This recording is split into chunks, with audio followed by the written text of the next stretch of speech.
So let me tell you some stories. Now I'm going to hold the last one from that guy.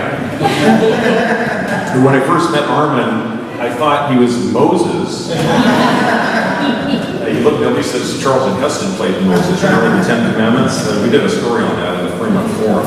So I'm going to go through a bunch of stories.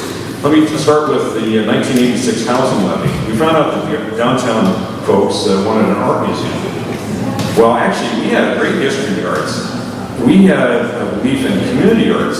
So one of our first projects was doing the Waiting for the Interurban, which was to sort of say, look, the community can do art projects and make it a catalyst for the community. Thanks, Roger, for being here. We're a Bookie, for example. We had the Fort Fremont Arts Council. And so one of our first projects was an art project, was to help rejuvenate this, because the Waiting for the Interurban was waiting for the time when Fremont would be rejuvenated. Because back in the 30s, when it was really going, before the Aurora Bridge was built, it was amazing. It had a streetcar there, and Fremont was a growing community. And so Rich Beyer and others did Waiting for the Interurban.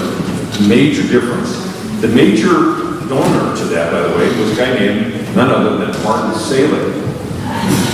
Remember that? The biggest, tallest building in Seattle was built by Martin Saleh. He gave us $5 grand to help fund that project. And it's just a weird world where one of the richest people with the tallest building would give us $5 grand to do a community art project, Waiting for the Interurban. Wow. Okay. Then there's just a whole series of projects and all that. Let me give you an example. In 1986, we did the housing levy. We found out the art museum wanted to do a big art museum downtown, and we said, well, we like arts. We did the Interurban. But what about all the homeless people in the city? Because this was in 1986 after the Reagan budget cuts. They caused a lot of human suffering because of what Ronald Reagan did. By the way, this is not televised, I hope. But it was ridiculous. He kept federal housing funding down to 5% of what it used to be. And we said, wait a minute, we're a better community than that. Seattle's better than that. We said, the spirit of Seattle. So we go down there and say, look, we like the arts, but for God's sake, there ought to be housing for poor people, for the homeless. And so some of us went to the folks pushing the art museum, including Jerry Johnson and Doug Hurley and Ruth Wu.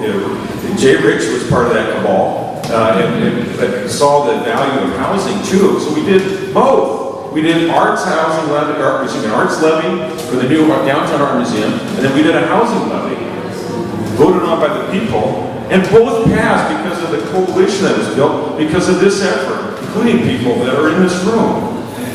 We're a better community because of what happened, both on the art museum, because that uplifts people's spirit, but also taking care of people that were homeless, that were dying in the street. And we saved, this organization has saved thousands of people's lives, no question about it.